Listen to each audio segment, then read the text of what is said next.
I'm here to talk about success. The first rule of success is to have a vision. You see, if you don't have a vision of where you go, and if you don't have a goal where you go, you drift around and you never end up anywhere. I mean, as you know, I was born in 1947 in Austria after the Second World War. So I was very fortunate that I stumbled on my vision. And I didn't really like Austria when I grew up. I couldn't wait to get out of there. I couldn't see myself becoming a farmer or a worker in a factory or anything like that. Even though my parents wanted me to stay there and have a normal life. But that was their vision, not mine. My vision was totally different. I felt that I was born for something special, for something unique, for something big. Then one day I went to school. I remember I was 11 years old, and they showed a documentary about America. And there they showed in this documentary the huge skyscrapers, the high-rises, the huge bridges, the 6-lane freeways, and all of this stuff. And I said to myself, that's where I want to be. I don't want to be around here with these little farmhouses and these little buildings. I want to be in America. One day after school, I walked by a store in Graz. So I went inside and I looked around, and then I saw a magazine. I saw a bodybuilding magazine that had Reg Park on the cover. Reg Park was then a 3-time Mr. Universe. And I saw him on the big screen as Hercules. I read that and I said to myself, wow, this is the blueprint for my life. This is exactly what I want to do. I want to become a bodybuilding champion just like Reg Park. I want to get into movies just like Reg Park. And I want to make millions of dollars and be rich and famous just like Reg Park. Do you know how great it felt that I knew where I was going? Imagine the majority of people don't know where they're going. I knew where I was going, that I'm going to become this bodybuilding champion just like him. So it was just a question of how do you do it? I was so relieved, because when you have a goal, when you have a vision, everything becomes easy.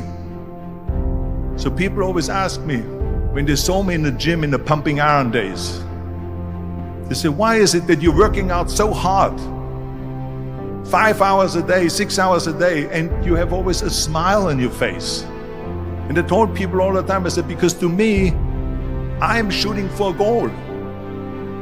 In front of me is the Mr. Universe title. So every rep that I do gets me closer to accomplishing that goal, to make this goal, this vision turn into reality. Every single set that I do, every repetition, every weight that I lift will get me a step closer to turn this goal into reality. So I couldn't wait to do another 500-pound squat. I couldn't wait to do another 500-pound bench press. I couldn't wait to do another 2,000 reps of sit-ups. I couldn't wait for the next exercise. At the age of 20, I went to London and I won the Mr. Universe contest as the youngest Mr. Universe ever. And it was because I had a goal. So let me tell you something, visualizing your goal and going after it makes it fun. You got to have a purpose no matter what you do in life. You got to have a purpose. 74% hate their job in America. Now, this is not much different when you come to Europe. The majority of people don't like what they're doing, because they're really not doing it because they didn't have a goal and they followed this goal. They just aimlessly drift around, and then all of a sudden there's a job opening, so they get that job because you have to work. But then when you work, it's a chore. It's work. It's not fun. So if you think about, only a quarter of the people really enjoy what they're doing in life. That is unbelievable if you think about it. So I felt so blessed that I knew what I was doing. It's like a medical student that studies and knows he wants to become a doctor. You know where to go. And the same thing is also in politics. I remember that in politics, I had a very clear vision that I will be the leader of California, This is as far as I could go because I was not born in America, so I could not run for president. So being the governor of the fifth largest state,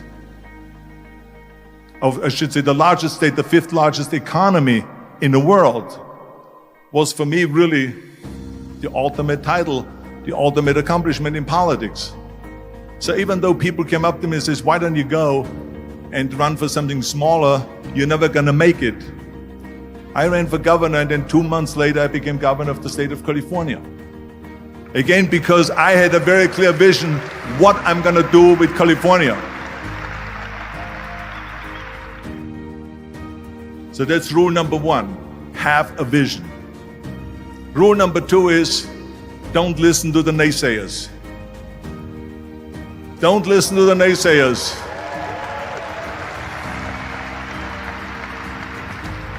Everything I ever did, the thing that I heard out of people's mouth was, that's impossible.